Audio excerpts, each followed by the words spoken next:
Բարև ձեզ, այսօր զրուցաշարի 29-րդ հաղորդումն է, ինչպես հիշում եք, բոլոր հաղորդումները հիմնված են իմ հեղինակած 5 գրքերի բովանդակային սեղմ ներկայացմամբ։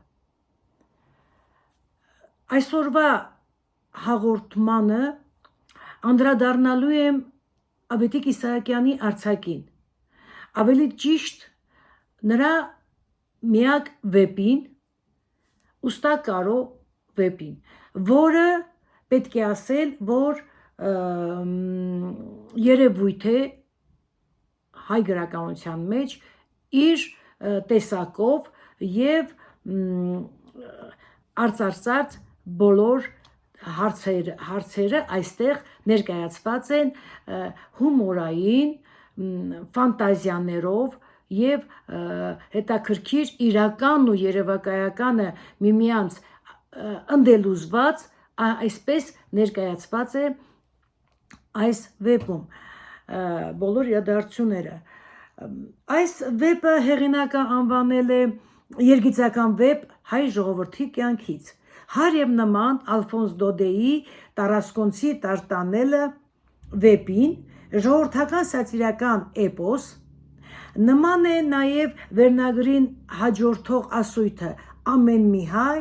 փոքր-ինչ ուստա Կարո է» և Ֆրանսիայում, ինչպես այնտեղ նշված է այդ գրքում, Ֆրանսիայում ամեն ոք ինչ-որ չափով տարտարեն է։ Պետք է այստեղ ես մեջբերեմ Մեծն Չարենցի խոսքը, դա օվկիանոս է, վեպ չէ, հավասար Դոն Կիշոտին։ Նա պարզապես հիացած է եղել այս վեպը կարդալուց և ըմբոշխնելուց։ Ամենից առաջ այս վեպը հայկական հարցի գեղարվեստական արձագանքի փորձ է դասական վեպի արտահայտչամիջոցներով։ Նա այս հարցի յուրովի մեկնաբանությամբ է հանդես գալիս գլխավոր հերոսը և այս է պատճառը, որ հենց այս բնույթի վեպի ավարտն ավելի շուտ ոչ թե գեղարվեստական, ստեղծագործական խնդիր էր, այլ քաղաքական պատմական։ Վեպի առաջին տարբերակը ավարտուն է, իսկ երկրորդը բազմաթիվ վերամշակումների արդյունքում վերստին անավարտ է մնացել,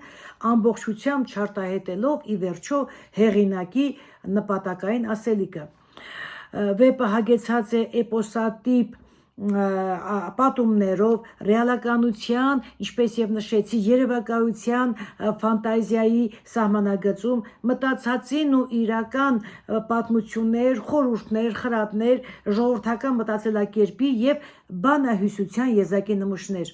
հետաքրքիր կերպարներ, այս ամենով հանդերձ բավականին դյուրընթեռնելի է և ընթերցողը չի հասցնում ձանձրանալ։ Պետք է ասեմ, որ այստեղ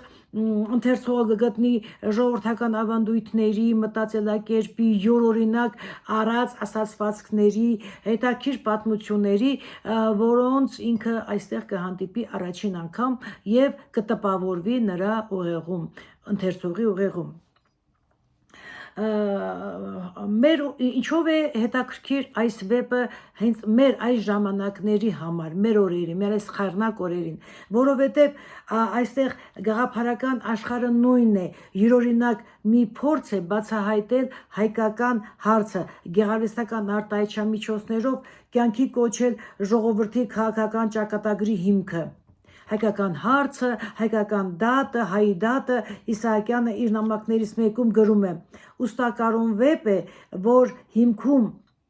փիլիսոփայական է և գերազանցապես ազգային հայկական։ Ուստա Կարոյի մեջ պիտի գտնես այն բոլոր մտքերը, որ ինձ հուզել, մտահոգել են.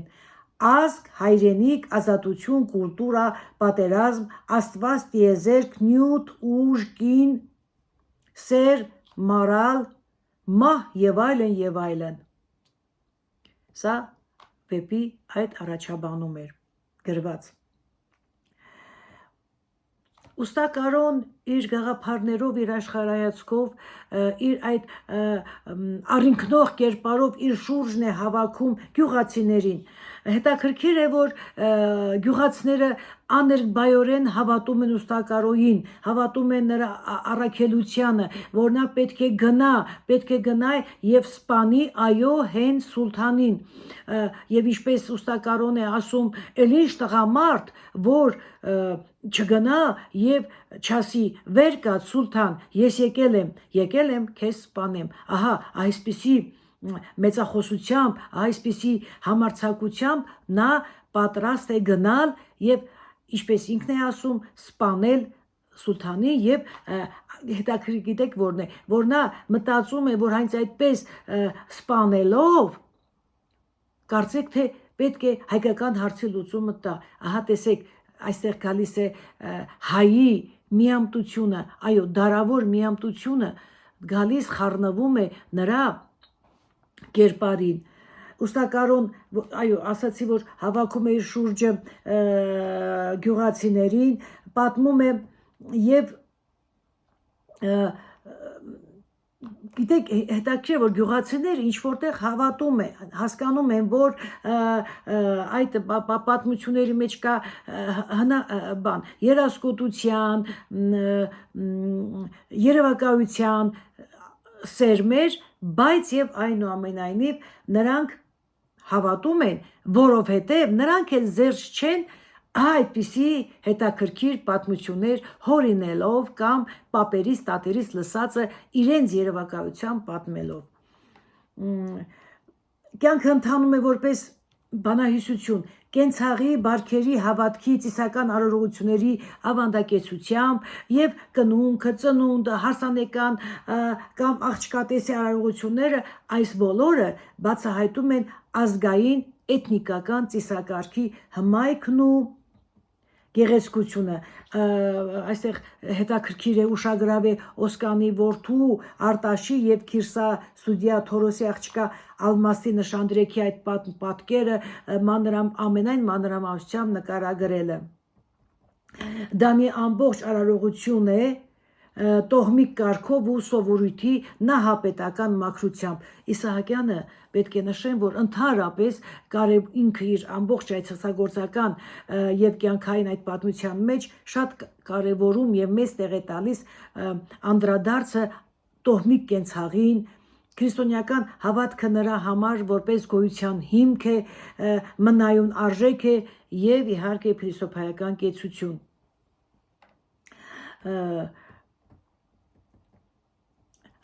Ուստակարոյի մտքի սևեռումներում նշեցինք, որ Հայաստանն է, հայկական հարցն է, հայ հեղափոխության գաղափարը, որի հանդեպ իր նվիրումը հավատերն է շնչում կայծակին, հավատերն է շնչում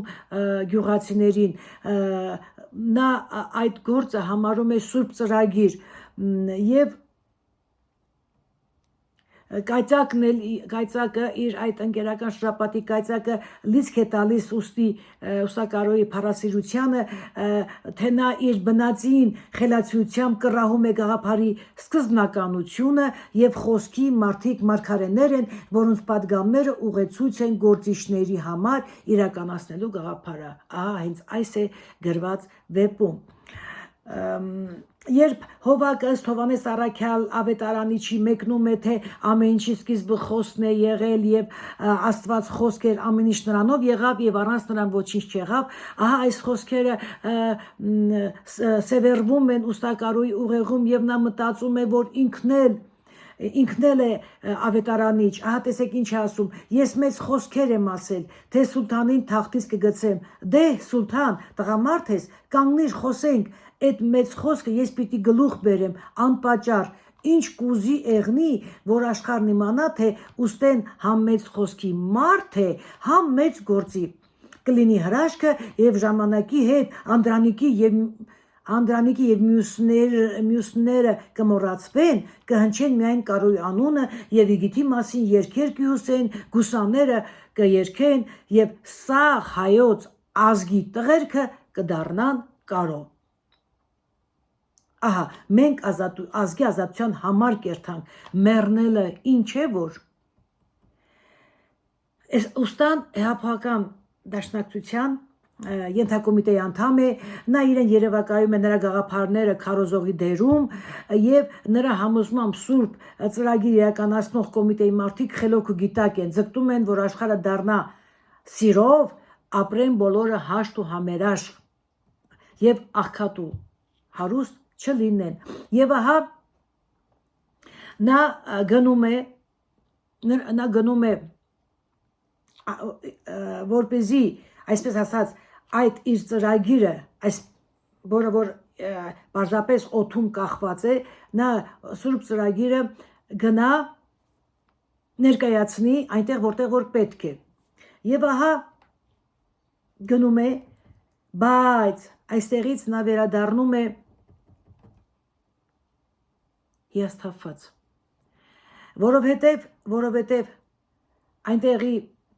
ղեկավար անձանցից մեկը, հիմա ես այդ անունը ձեզ նշեմ, Պլոն, ուստի այդ երաս ծրագրերը նա ուզում է ներկայացնել ուրեմն Ղարսի թագավոր Պլոյին եւ իր ձեռքին նա ուներ կայծակի նամակը, բայց այստեղ Պլոն նրա մեջ տեսավ գործից անտեղյակ երասկոտ մարդու, որ պատկերացում անգամ չունի իրական հանգամանքների մասին, պատկերացում չունի, թե դա որքան բարդ շարունակական ճանապարհներ, խոչընդոտներ հաղթահարելու ճանապարհ պետք է անցնի եւ դժկամությամբ մի նամակ է հղում Նախճեվանի հայ դաշնակցության ենթակոմիտեին ցույց տալով կայծակի անխոհեմությունը եւ կարգադրում է հեռացնել ենթակոմիտեի անդամ ուստա Կարոյին։ Անկումը սարսափելի էր, նվաստացուցիչ եւ նրան արդեն ենթարկում են այսպես գյուղացիները կամ լռում են կամ ծաղրում են, արդեն իրեն սկսում է խորհել, առավել խոհուն է դառնում ուստա Կարոն, քաշվում է մի անկյուն եւ սկսում է մտորել, ինչու ահա այդպես ստացվեց։ Նա միայն Չաուշն էր, որ հավատարիմ էր իրեն եւ ասում է, որ հիշեցնում է, որ մարդ Աստծու երեսից չեն գնի, թե չէ մարդը ինչ է որ։ Եվ հա այստեղ հիշեցնում է մեզ Աստվածաշնչյան Սաղմոսի այս խոսքը, Աստծուն եմ հուսացած, չեմ վախենալ, ինչ կանե ինձ մարդը։ Ուստա Կարոն իհարկե խորցավ է ապրում, որ իր այդ ստեղծած գեղեցիկ երևակայական աշխարհը, որ պետք է լիներ սուլթանի մահից հետո, ուրեմն դա հոց է ցնդել, բայց նա շատ հետաքրքիր անձնավորություն է, նա գյուղացիներին պատմում է մի երազ աշխարհի մասին, որը գտնվում է հնդու կողմերում։ Մենք հիշենք, որ Թումանյանի ոսկե քաղաքն էլ էր գտնվում այդ հնդու արևելքում, այդ հնդու կողմերում, բայց մի հետաքրքիր ինքը եզրահանգման է գալիս ուստա Կարոն, որ նա պետք է շարունակի իր պայքարը, պայքարել հանուն հայ ազգի ազատության, անկախության, բարօրության, յուրաքանչյուր հայորդու պարտականությունն է եւ ինքն է այդ մարդկանցից մեկն է եւ ինքը պետք է անբեկանելի այդ որոշումը եւ պետք է շարունակի։ Ինչ կա որ, ինչու՞ չեմ կրնա երթա, ով է թևիցս բռնողը, ամեն հայ իր իրավունք ունի ազգի համար կռվել ու մեռնել։ Աշխարհից վրա երկու մարդ մի ժամանակի մեջ չեն կրնա ապրել։ Ես ու սուլթանը։ Այո, այդ գաղափարը ընթացք է տալիս առողջատողության եւ նա սկսում է արդեն խոսել մեջբերումներ անելով ավետարանից, ինչպես Ռես Հոսեն է նկատում, ուստեն ավետարանի միջից կխոսա։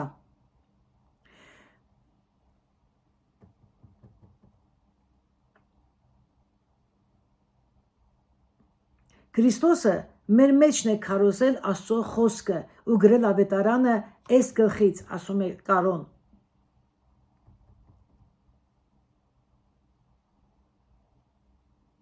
Ահա։ Բայց գիտեք, այստեղ կա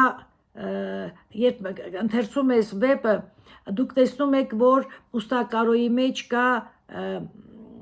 բնավորության խառնվածքային երկվություն։ Նա մեկ իրականության մեջ է, մեկ իր երևակայական այն երազ երկրում, որը այնպես է ինքը ներկայացնում, կարծես դա արդեն այստեղ է, իր շրջապատում է, իրականություն է։ Եվ ասացի, որ դա միացնում է, որ հնարավոր չէ, նա հարաբերություններ է կարգավորում, ձգտում է ճանաչել մարդկանց, աշխարհը։ Քրիստոսը ինչ տեղին է հասկացել աշխարհի բանը, ասում է Կարոն, եւ գիտեք ինչ, ամեն դեպքում ինքը աշխատում է, որ զերծ մնա մեղքից։ Ահա հետաքրքիր մի պատկեր եկեղեցում է, նա վանքում է, որտեղ աղոթք են անում, եւ ահա աչքը ընկնում է այդ հատվածը ես հիմա ձեզ համար կարդամ, ասում է աչքս ընկավ հարսների ճերմակ ոտքերին, գեշ սատանեն խոսեց մեջս, ասի չգիտեմ, Մայր Աստվածածին, քեզի մեռնիմ, թե ես սիրուն հարս աղջիկներին, ետև դարն փոշմնա, ասի մեղա Աստծո, դու ներող եղնես, թե չէ կորանք հոգով ու մարմնով, դու գիտես, ոտքդ եմ ընկել։ Վեպում ակնարկա Աստծո դատաստանի օրվա մասին, նշելով, որ այնտեղը, ուր նստելու է Քրիստոսը եւ դատելու է, դա Ղռնայու կալն է, հարթագողի ճամփան, եւ այստեղ պատմում է այդ հետաքրքիր պատմությունը, որը ժամանակի սղության պատճառով ես հիմա դա չեմ պատմում, պարզապես հորդորում եմ կարդալ վեպը կամ այս գիրքը, որտեղ, այո, իմ հեղինակած 4-րդ գիրքն է, որտեղ կա ամբողջական 3-4 հոդված նվիրված Ավետիք Իսահակյանին եւ բնականաբար այստեղ զետեղված է նաեւ ուստակարո վեպի առավել հանգամանալից վերլուծությունը։ Միով բանիվ ուստակարո վեպը հայ ժողովրդի դարավոր կեսափիլիսոփայության թանձրացումն է, ժողովրդի ապրելու, հավերժելու անսասան հավատը։ Այս անսասան հավատն է ուղեկցել Իսահակյանին, պետք է ասել, իր ողջ ստեղծագործական կյանքում պատանեկան տարիներից մինչև մայրամուտ հավատ, որ երբեք չի լքել նրան։ Այսօրվա հաղորդումը եւս նվիրված էր Ավետիք Իսահակյանի փառահեղ 150-ամյակին։ Հիշեցնեմ, որ ունեցել ենք նաև մեկ հաղորդում եւս տիեզերական խոհերը Ավետիք Իսահակյանի։